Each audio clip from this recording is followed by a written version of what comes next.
अस्सलाम वालेकुम। मैंने अपनी पिछली 2 वीडियोस में आपके साथ डिस्कस किया था कि असर लाइसेंस के लिए आप ऑनलाइन कैसे अप्लाई कर सकते हैं, और दूसरी वीडियो में मैंने बड़ी डिटेल के साथ आपके साथ असर लाइसेंस की फ़ीस डिस्कस की थी। जिसके बाद काफ़ी ज़्यादा दोस्तों ने कमेंट्स में मेरे से ये सवाल किया कि क्योंकि अब असर लाइसेंस की ऑनलाइन एप्लीकेशन जमा नहीं हो रही, तो हम क्या दोबारा पुराने तरीक़ाकार के तहत डीसीओ साहब को नए असर लाइसेंस के लिए एप्लीकेशन जमा करवाएंगे? क्योंकि सुनने में ये आ रहा था कि अब असर लाइसेंस के मुतालिक इख्तियारात दोबारा डीसीओ साहब को मुंतकिल हो चुके हैं। मज़ीद कुछ दोस्तों का ये भी सवाल था कि हम कॉपी वाले लाइसेंस को कैसे रिन्यू करवा सकते हैं और इस लाइसेंस को कैसे अपने नाम ट्रांसफ़र करवा सकते हैं, या क्या हम इस लाइसेंस पर यानी कॉपी वाले लाइसेंस पर असला कैरी कर सकते हैं। इन तमाम सवालात के जवाबात मैं आज की वीडियो में आपके साथ डिस्कस करूंगा। जैसा कि आप जानते हैं कि पिछले कुछ अरसा से ऑनलाइन असला लाइसेंस के लिए एप्लीकेशन जमा हो रही थी, लेकिन अब जब हम इस वेबसाइट को ओपन करते हैं तो इस पे आता है कोटा एग्जॉस्टेड। कोटा से मुराद ये है कि मखसूस अरसा के लिए मखसूस तादाद में असला लाइसेंस जारी किए जाते हैं।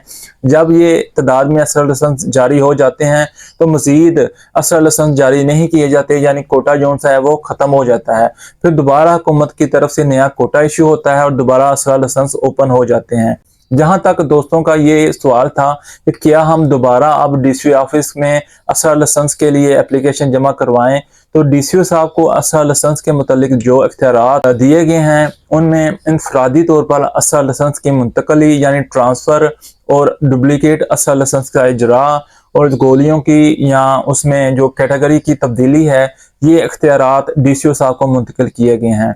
लेकिन फ़िलहाल नए असला लाइसेंस के लिए एप्लीकेशन नहीं ली जा रही, क्योंकि जैसा कि मैंने पहले बयान किया है कि कोटा ख़त्म हो गया है। जो ही दोबारा कोटा इशू होगा तो दोबारा एप्लीकेशन लेना शुरू हो जाएंगी। जहां तक दोस्तों का ये सवाल है कि कॉपी वाले लाइसेंस कब रिन्यू होंगे, तो मैं इसमें आपको बताता चलूँ कि जनवरी 2015 में एक नोटिफिकेशन इशू हुआ था, जिसमें ये कहा गया था कि जिनके पास भी कॉपी वाले लाइसेंस हैं वो इनको नादरा के ज़रिए कंप्यूटराइज करवा लें, जो कि डेट 2 दफ़ा एक्सटेंड हुई और ये डेट दिसंबर 2020 तक बढ़ाई गई। इस नोटिफिकेशन में ये भी कहा गया था कि इसके बाद जिनके पास कॉपी वाले लाइसेंस होंगे वो कैंसिल तस्वर किए जाएंगे, लिहाजा जिनके पास अब कॉपी वाले लाइसेंस हैं वो कैंसिल ही होंगे।